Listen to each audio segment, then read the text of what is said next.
রেজিনগর এবং নওদার বিধায়ক হুমায়ুন কবিরের সাম্প্রতিক বিতর্কিত মন্তব্যকে কেন্দ্র করে রাজ্য রাজনীতিতে তীব্র বিতর্কের সৃষ্টি হয়েছে।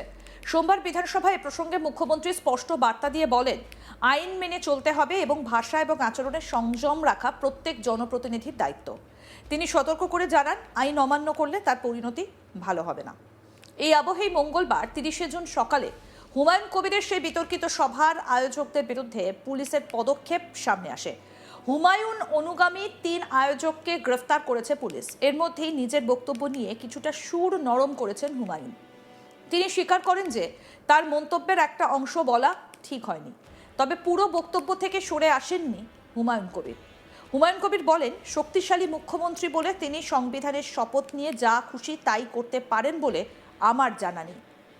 আমি যে বক্তব্য দিয়েছিলাম সেটা এই কারণে প্রত্যাহার করছি না যে তার দুদিন আগে বিজেপির জেলা সভাপতি তৃণমূলের মদ্যপ এবং দুষ্কৃতীদের নিয়ে আমার বিরুদ্ধে যে ধরনের আচরণ করেছিলেন তারই প্রতিক্রিয়ায় কাশীপুরের সভায় ওই কথা বলেছিলাম।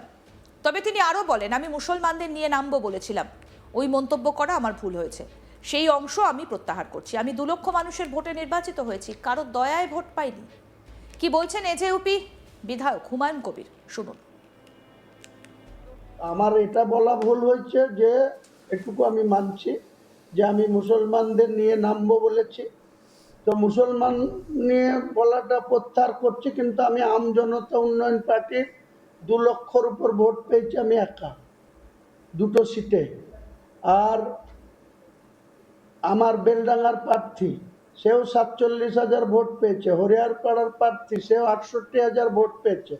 আগামী দিনে আমরা এমনি এমনি কারো দয়াতে এই ভোট পাইনি। রেজিনগর, নওদা, বেলডাঙ্গা, হরিয়ারপাড়ার মানুষের সমর্থনে আমাদের প্রার্থীরা বা আমরা 2টো সিটে জিতেছি। বাকিরা কেউ 5,000, কেউ 10,000 ভোটে হেরেছে। তো আগামী দিনে আমরা রাজনীতি করতে গিয়ে যদি আমাদেরকে দমন নীতি নিয়ে যদি যে তৃণমূলকে খারাপ বলছিল বিজেপি, সেই তৃণমূলকে মুর্শিদাবাদে এখন বকলমে এনডিএর হাত শক্তিশালী করতে আবু তাহের খান, খলিলুর রহমানরা আর ইউসুফ পাঠানরা বিজেপির কেন্দ্রীয় নেতৃত্বের বাড়ি গিয়ে মিটিং করছে, তা আমাকে সাপোর্ট দেবে? তাদের মুখ্যমন্ত্রী তো এখানে তাদেরকেই সাপোর্ট দিবে, তাদেরকেই সাপোর্ট দিচ্ছে। দেখ, আমরা আইনের মাধ্যমে, জুডিশিয়ালের মাধ্যমে আইনগতভাবে তার মোকাবেলা করব, লড়ব। এই তো ঔদ্ধত্য দেখাচ্ছে, মানুষ বিচার করবে। মানুষ তো শেষ কথা বলে গণতন্ত্রে। কোনো শক্তিশালী মুখ্যমন্ত্রী হলেই যে সংবিধানের যা খুশি, সংবিধানের শপথ নিয়ে তিনি যা খুশি তাই করতে পারেন বলে আমার জানা নেই। এবার শুনে নেওয়া যাক মুর্শিদাবাদের কাশীপুরের সভায় কি বলেছিলেন হুমায়ুন কবির, শুনুন। নোটা চিহ্নের টোটাল ভোট নিয়ে প্রায় 3,35,00,000 বিরোধী ভোট, আর ওরা বিজেপি 208টা সিট পেয়েছে, 2,93,00,000। তারা এমন লাপানো লাপাচ্ছে। আর প্রশাসন এতদিন মমতা ব্যানার্জি যা বলতো তাই শুনতো, এখন মমতা ব্যানার্জির পরে শুভেন্দু হয়েছে, সে যা বলবে তাই শুনবে, এটা স্বাভাবিক। কিন্তু ভরতপুরে অনামিকা ঘোষ, সে ভোটে হেরেও সেখানে গিয়ে মনে করছে আমি এমএলএ। এখানে ভোটে হেরেও বিজেপি মনে করছে আমি এমএলএ। এখানে এমন আস্ফালন করে বেড়াচ্ছে। তা আমি শুভেন্দু অধিকারীকে সেদিন বলেছি যে আপনি ভোটে জিতেছেন, আপনার দল জিতেছে, খুব ভালো কথা, কিন্তু মুর্শিদাবাদে আস্ফালনটা একটু কম করতে বলেন। আমি যেদিন ময়দানে মুসলমানদের নিয়ে নেমে যাব না, সেদিন এমন ছাটা ভাঙা মাছ শুরু করব যে আপনাদের পতাকা বহন করার লোক থাকবে না। কে? হুমায়ুন কবিরের এই বক্তব্য নিয়েই রাজ্য রাজনীতিতে শোরগোল পড়ে যায়।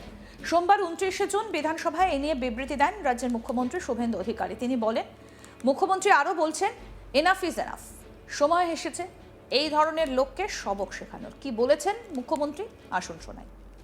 যে এনাফ ইজ এনাফ, সময় এসেছে এই ধরনের লোককে সবক শেখানোর। আপনাকে আমি পরিষ্কার বলছি, মমতা ব্যানার্জি মুখ্যমন্ত্রী নন। আপনি দুর্বল মুখ্যমন্ত্রী পেয়ে যা খুশি করেছেন, যা খুশি বলেছেন। আমি আপনাকে বলে গেলাম, আমরা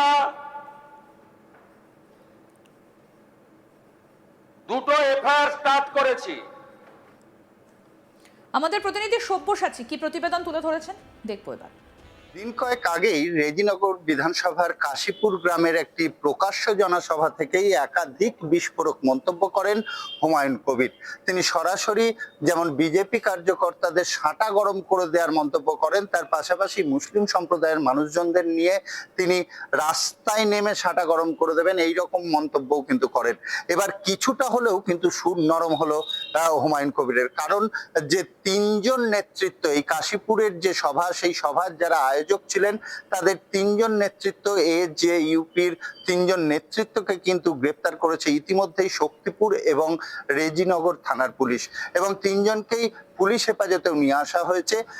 এই খবর যখনই তার কাছে পৌঁছয় তিনি কিন্তু তড়িঘড়ি কলকাতা থেকে ফিরে আসেন। কলকাতা থেকে ফিরে এসে তার বহরমপুরের যে বাসভবন, সেই বাসভবনেই এসে সাংবাদিকদের মুখোমুখি হন এবং আইনি যে পদক্ষেপ, সেই পদক্ষেপও গ্রহণ করবেন সে কথাও কিন্তু তিনি জানান।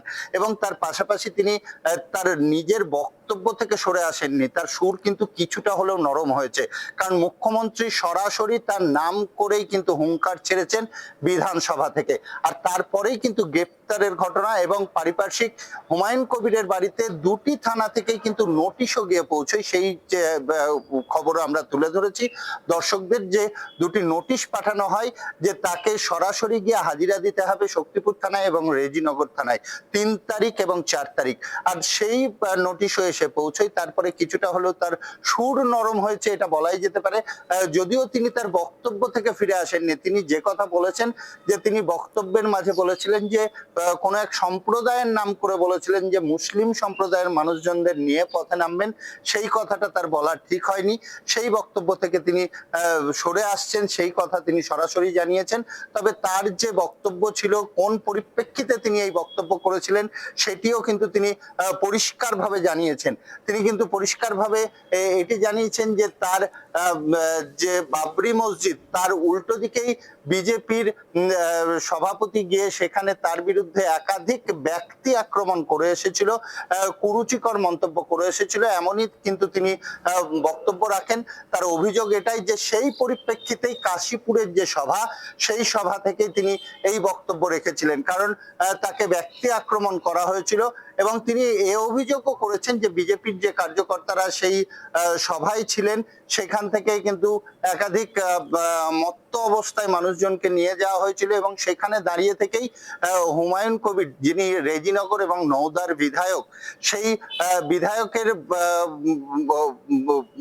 বিধায়ককে কিন্তু একাধিক ভাষায় কটূক্তি করা হয়েছে, সেই মন্তব্যই করেন। পাশাপাশি তিনি একথাও জানান যে তিনি প্রায় 2 লক্ষ ভোটের ব্যবধানে তিনি জয়লাভ করেছেন এবং তাকে মানুষ জয় যুক্ত করেছে, মানুষ তাকে সমর্থন করেছে, কাজে মানুষের জন্য তিনি লড়াই করবেন এই কথাও বলেছেন। তবে কিছুটা হলেও তার সুর নরম হয়েছে, এটা কিন্তু বলাই যেতে পারে। আরো আপডেট পেতে দেখতে থাকুন আজ তাক বাংলা, সাবস্ক্রাইব করুন।